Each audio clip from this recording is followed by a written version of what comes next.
Сәлем достар, жаңа жылға бірнеше күн қалды. Барлығымыз өзімізге, жақынымызға сыйлық сыйлауға асығатын күн десек болады. Бүгін мен міне алғашқы сыйлығымды алдым.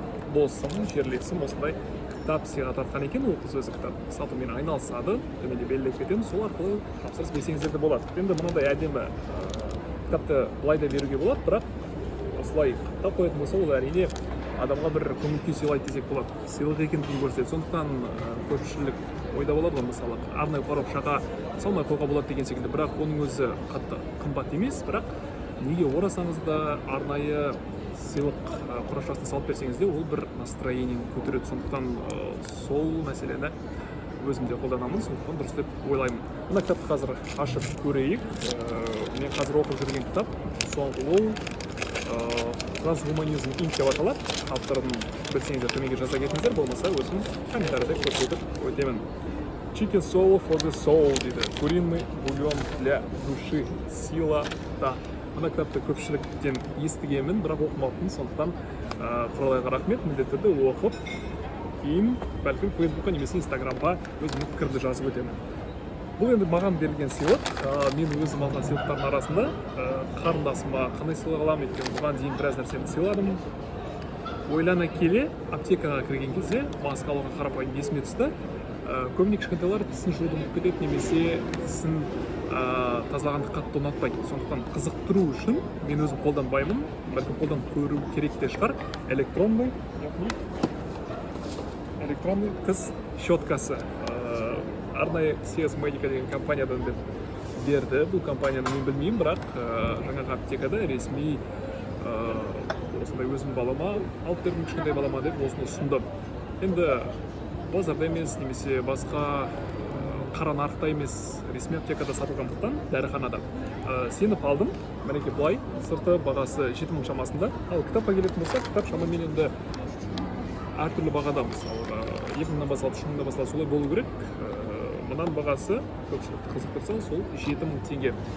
Ішін ашып көрсетейін, бұны алудағы себебі әрине Шон деген адам қарапайым пастасымен, щеткасымен жуады, бірақ мұның ерекшелігі сол жаңағы қызықтыратында мынандай отверткасы бар екен, түсіп қалды, байқадыңыздар алған кезде. Мен бірінші рет ашып көріп жатырмын, 2 батарейкасы бар.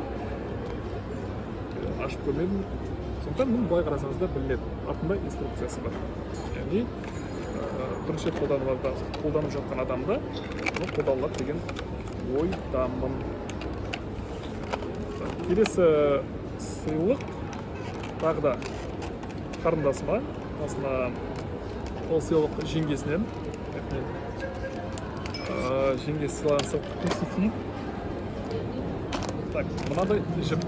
5-6 сыныпқа келгенде мен есімде жоқ, енді жігіт болғанда технология пәні болды, ал еңбекте қыздар көбіне тігінді үйрету деген, сондықтан өзінің қызығушылығы бойынша мынадай тоқымаға арналған жіпті алдым. Сосын мынандай ине. Мына инені ашып көрсетсем де болады. Айтуынша сатушының мынау өте ыңғайлы, түрі көп, соның үшін осыны таңдап алған екен. Мен ойымша пайдалы сыйлықтардың бірі деп ойлаймын. Ал енді тағы бірнеше сыйлық бар, оның ішінде тәтті, духи, одеколон деген секілді үйлерге. Үйлерге ата-анамызға, тағы басқа. Ал өзіме алған сыйлықтардың қатарында құлаққап бар. Құлаққапты бұл iPhone, Apple AirPods Pro, осындай 1 жыл бұрын, 1,5 жыл бұрын шыққан, қателеспесем, бірақ мен жақында алдым. Соңғы үлгісінен қымбатырақ тұрады, 10-15 мыңға 124 мың бағасында iPoint-тан. Бірақ бұны алған себебі, өйткені мына резинкасы көп ұнатпайды. Мен де өзім қатты ұната бермеймін, бірақ бұның ерекшелігі 3-ші поколениядан шумоподавлениесі, яғни сырттағы шумды ешқандай музыка тыңдамай, режимді қосып қойсаңыз, сыртта қасыңызда 5-6 метрде шулап отырған адам дауысын естімейсіз. Сондай өзіндік ерекшелігі соңғы шыққан, осы жақында қыркүйекте шыққан 3-ші AirPods-тан ерекшелігі осында. Бағасын айтып өттім. Мынандай өзінің футляры бар. Қазір мен белімде байланып тұр, бірден соны алып алғанда ыңғайлы. Мен ойлайтын басында, мысалы, мынаның өзінің ыдысы бар ғой, кейсі. Қайда қоюға болады, жоғалып қалады деген секілді.